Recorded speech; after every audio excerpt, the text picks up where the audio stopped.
बिस्मिल्लाहिर्रहमानिर्रहीम। अस्सलाम वालेकुम ख़वातीन व हज़रात, मैं हूँ अरूज फ़खर और आप देख रहे हैं हमारा ख़ुसूसी प्रोग्राम इस्लाम का सफ़र। आज के इस प्रोग्राम में हम इस्लामी तारीख़ के एक ऐसे अहम और तारीख़ी वाक़ये का ज़िक्र करेंगे जिसने ना सिर्फ मुसलमानों की तकदीरें बदल दी बल्कि दुनिया को माफ़ी, सब्र और बर्दाश्त का अजीम पैगाम भी दिया।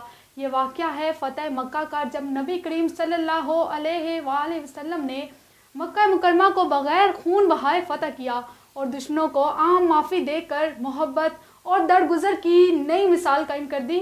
हमारे साथ इस हवाले से बात करने के लिए मौजूद हैं हमारे मेहमान राजा सकलैन सबूर जलानी। चूँकि हमारा टॉपिक है आज का फ़तह मक्का, तो मेरा आपसे सवाल है कि फ़तह मक्का का तारीख़ी पस मंज़र क्या था?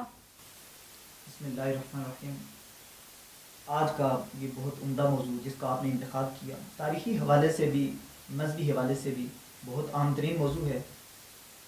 वाक़या फ़तह मक्का जो बग़ैर यकीनन खून बहे एक हकीकी आज़ादी मिल जाना, ये बहुत बड़ा सबक है। इस्लाम की सबसे वो कुरैश मक्का के नाम से जानी जाती है और यही वो कुरैश मक्का की एक जमात थी जिन्होंने इससे कबल 2-3 जंगें भी की मुसलमानों के साथ। और इस वाक़े का जो बेसिक ऑब्जेक्ट था वो ये था कि मक्का का फ़तह करना, क्योंकि मक्का ये एक अजीम और मर्तबत जगह थी, हुज़ूर अकरम सल्लल्लाहु अलैहि वसल्लम के जाए मस्कन था। इस जगह को जो है मुसलमानों के लिए एक तारीख़ी जगह के नाम से जाना जाता था। तो हुज़ूर अकरम सल्लल्लाहु अलैहि वसल्लम की चूँकि 10 साल ज़िंदगी भी वहाँ गुजरी थी, उसके बाद जब हुज़ूर अकरम सल्लल्लाहु अलैहि वसल्लम हिजरत करके मदीना आए तो आपके दरमियान और कुरैश मक्का के दरमियान एक मायदा तय पाया था और उस मायदे की बुनियाद पर आपके दरमियान एक जो मायदा तय पाया था उसकी जो है वो मुखालफत जब कुरैश मक्का ने की, कुरैश मक्का का जो हलीफ था बनो बकर का जो हलीफ कुरैश मक्का की तरफ से उनका सालार बन के सामने आता है। दूसरी तरफ मुसलमानों का जो हलीफ है, जो सालार है, बनो खुज़ैआ के नाम से वो जाना जाता है।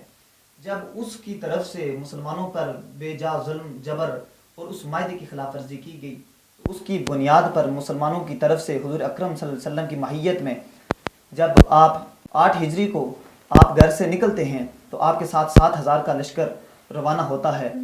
रास्ते में लोगों का एक दस्ता जा बजा शामिल होता रहता है। तो जब ये आप मक्का शरीफ की बबरकत ज़मीन में पहुंचते हैं तो ये काफ़िला 10,000 के करीब पहुंच जाता है।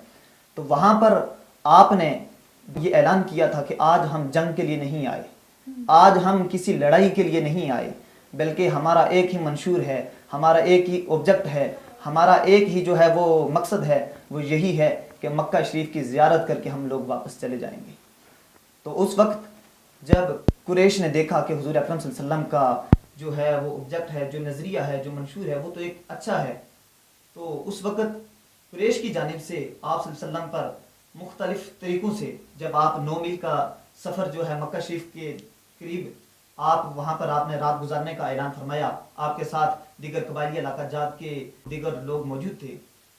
तो वहाँ पर जब आपने पड़ाव किया तो आपने सबसे बड़ी हिकमत अमली और सबसे बड़ी तदबीर जो इख्तियार की वो ये थी कि आपने कहा कि कुरैश की जो तादाद है वो हमसे कई गुना ज़्यादा है, हम ऐसा करते हैं कि इस जगह पर हम रात को आग रोशन करते हैं। उस आग रोशन करने का जो बेसिक ऑब्जेक्ट होगा, जो फ़ायदा होगा हमें, वो यही होगा कि जब मुशरिकीन हैं, जो कुरैश हैं, वो देखेंगे कि मुसलमानों का ग्रुप बहुत बड़ा नज़र आ रहा है, जो रोशन भी है। मामला देखा तो वो अपने हथियार को छोड़कर भाग जाने में मजबूर हो गए। तो हुज़ूर अकरम सल्लल्लाहु अलैहि वसल्लम ने उस वक्त जब आप मक्का शरीफ की ज़मीन पर जाते होते हैं बग़ैर किसी जंग के, बग़ैर किसी कत्ल व गारत के, आप मक्का शरीफ की सरज़मीन पर पहुंच जाते हैं और वहां जाकर जब बुतों को मक्का शरीफ के अंदर, चूँकि पहले कुरैश की हुकूमत थी, उन्होंने जो है वो अपनी तस्वीरें, अपने बुत जो है वो नस्ब किए हुए थे, वो सारे आपने तोड़े और आप इबादत में मशगूल हो जाते हैं। ये एक तारीख़ी पस मंज़र था इसका। ठीक, तो आप मुझे ये बताइएगा कि फ़तह मक्का के मौके पर माफ़ी और